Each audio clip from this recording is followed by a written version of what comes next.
In an age marked by religious conflict, forced conversions, and mass expulsions, the Ottoman Empire developed a system of rule that turned diversity into a source of stability. While many states of the medieval and early modern world defined power through religious uniformity, the Ottomans governed a population that included Muslims, Christians, and Jews, allowing them to live under imperial rule with a level of religious freedom that was unusual for its time. This policy of tolerance did not emerge from idealism alone. It was a practical strategy that helped the empire survive, expand, and rule vast territories for nearly 6 centuries. From its earliest years, the Ottoman state inherited a diverse population. As the empire expanded into the Balkans, Anatolia, the Middle East, and North Africa, it absorbed millions of people with different languages, customs, and faiths. Orthodox Christians, Catholics, Armenians, Jews, and various Muslim communities all became subjects of the Sultan. Rather than attempting to erase these differences, Ottoman rulers chose a model of governance that recognized and managed diversity. At the center of this system was the principle that order mattered more than uniform belief. Islam was the official religion of the state, and the Sultan ruled as both political leader and protector of the Islamic world. However, non-Muslims were not forced to convert. Instead, they were recognized as protected communities, allowed to practice their religions, maintain places of worship, and follow their own religious laws in personal matters. This approach reduced rebellion, encouraged loyalty, and made imperial rule more acceptable to conquered populations.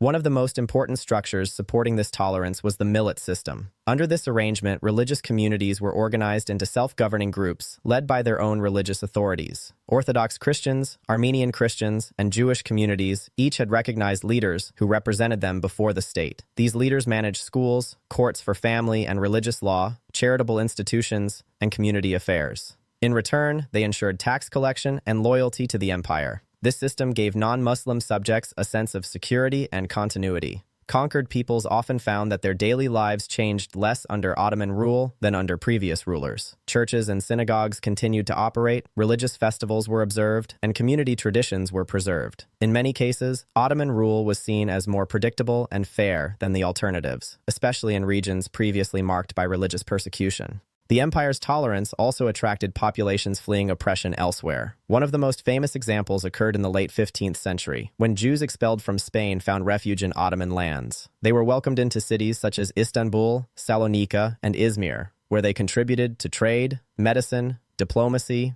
and scholarship.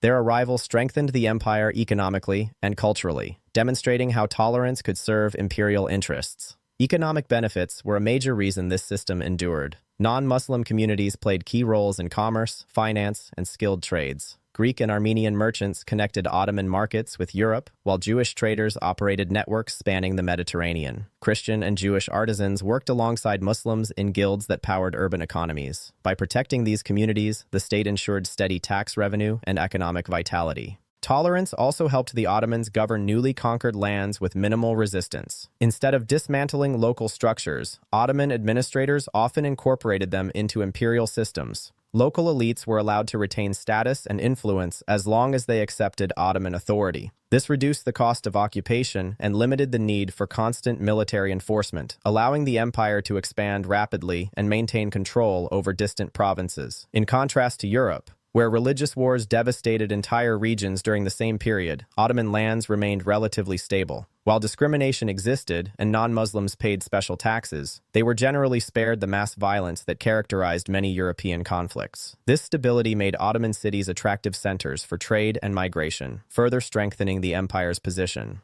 Tolerance extended beyond religion into legal and cultural life. Multiple legal traditions operated side by side. Islamic courts handled matters involving Muslims and state affairs, while religious courts served non-Muslim communities in personal issues. This legal pluralism allowed the empire to function without forcing a single system on all its subjects, an approach that proved remarkably effective over centuries. However, Ottoman tolerance was not absolute or modern in the contemporary sense. Non-Muslims did not enjoy full equality, and their status depended on loyalty to the state. Periods of tension, local abuses, and discrimination did occur, especially during times of war or political instability. Yet compared to many states of the same era, the Ottoman approach was pragmatic, consistent, and often humane. As the empire entered its period of decline in the 18th and 19th centuries, this balance became harder to maintain. Nationalist movements and foreign intervention disrupted traditional structures. Reforms attempted to redefine redefine citizenship and equality, sometimes weakening the old systems without fully replacing them. Even so, the legacy of Ottoman tolerance continued to shape social relations long after imperial authority faded. The collapse of the empire in the early 20th century marked the end of a political system, but not the end of its influence. Across the Balkans, the Middle East, and North Africa, communities that once lived under Ottoman rule still reflect centuries of coexistence. Shared cities, mixed traditions, and layered identities remain reminders of a time when diversity was managed through accommodation rather than forced uniformity. The Ottoman Empire's ability to rule for nearly 600 years was built on many pillars: military strength, administrative skill, economic power, and strategic geography. Yet tolerance stands out as one of its most important sources of strength. By allowing Muslims, Christians, and Jews to live under a single imperial system with relative freedom, the Ottomans transformed diversity from a threat into an asset. In doing so, they created a model of governance that, despite its limits, remains one of history's most enduring examples of managing difference in a vast and complex empire.